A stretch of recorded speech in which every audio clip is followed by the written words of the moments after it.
Before we begin, take just a second to subscribe to my channel. Here, we don't tell stories that fade from your memory by morning. We share emotional, cinematic, deeply human stories, the kind that stay with you long after the screen goes dark. If you're ready, come with me into a night that changed everything. I was never meant to be there that evening. Not sitting on that couch. Not inside that softly lit room where the only light came from a lonely floor lamp, casting trembling shadows across the walls.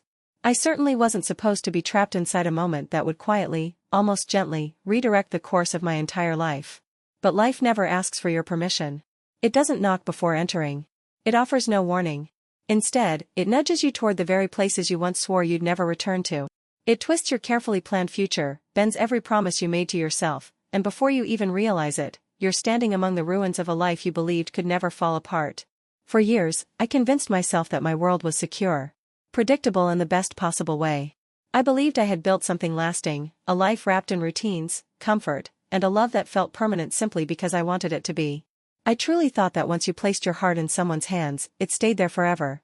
I didn't understand back then that love doesn't always end with shouting, broken glass, or slammed doors. Sometimes it leaves without making a sound. So quietly that you don't notice it disappearing until the silence around you grows louder than your own heartbeat. When everything finally came to an end, there was no dramatic confrontation. No screaming. No desperate pleas. No emotional collapse. There was only a short note resting on the refrigerator, written in uneven handwriting that carried almost no emotion at all. Next to it lay a single key, our apartment key. It had been placed with such careful precision that it felt almost surgical, as though the person leaving wanted to make sure nothing else in our home was disturbed. The dim kitchen light reflected off the cold metal, and for one painful moment, it felt as though that tiny key was mocking me. I stood frozen, unable to move, staring at that small piece of steel, trying to understand how something so ordinary could tear a person's heart apart. When I finally picked it up, my hand trembled uncontrollably. I squeezed it so tightly that the sharp edges dug into my palm, leaving painful marks. But the real pain wasn't coming from the metal. It came from the truth attached to it. I had been left behind. The apartment no longer felt like home. It felt unfamiliar, wrong. The silence was overwhelming.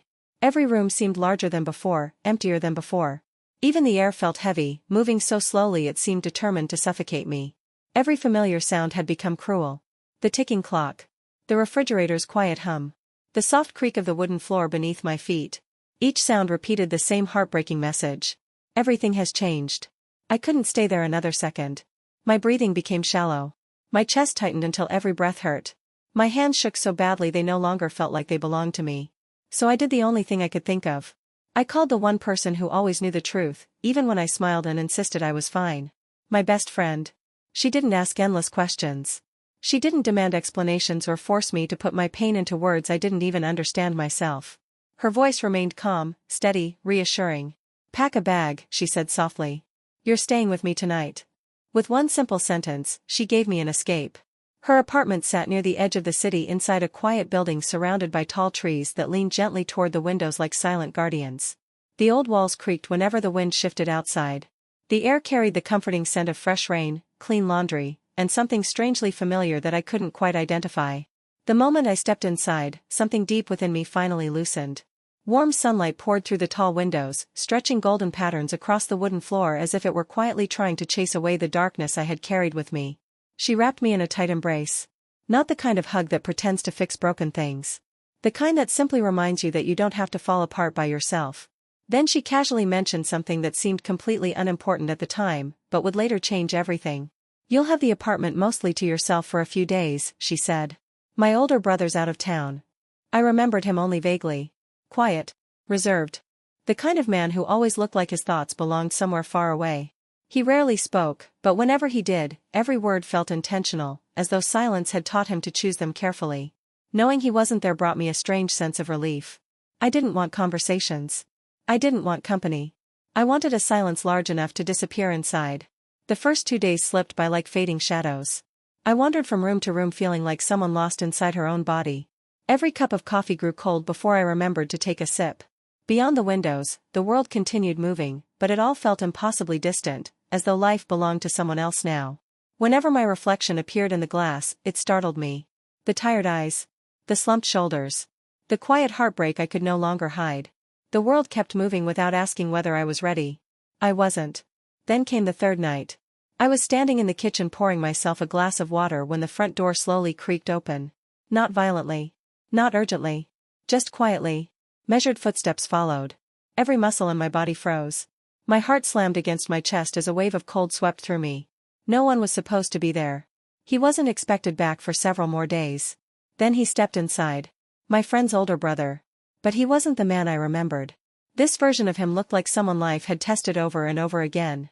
Someone shaped by storms no one else could see. He carried silence differently, not as emptiness, but as quiet strength. The kind of stillness that only belongs to people who have survived battles without ever speaking about them.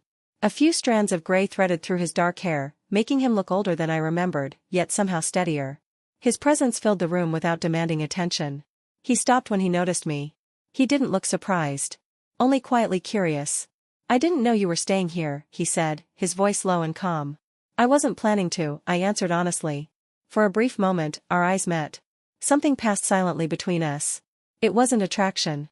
It wasn't familiarity. It was recognition. Two people carrying invisible scars, standing in the same room, pretending they couldn't see the weight the other was carrying. He gave a single nod, quietly set his travel bag on the floor, and disappeared into the room at the end of the hallway.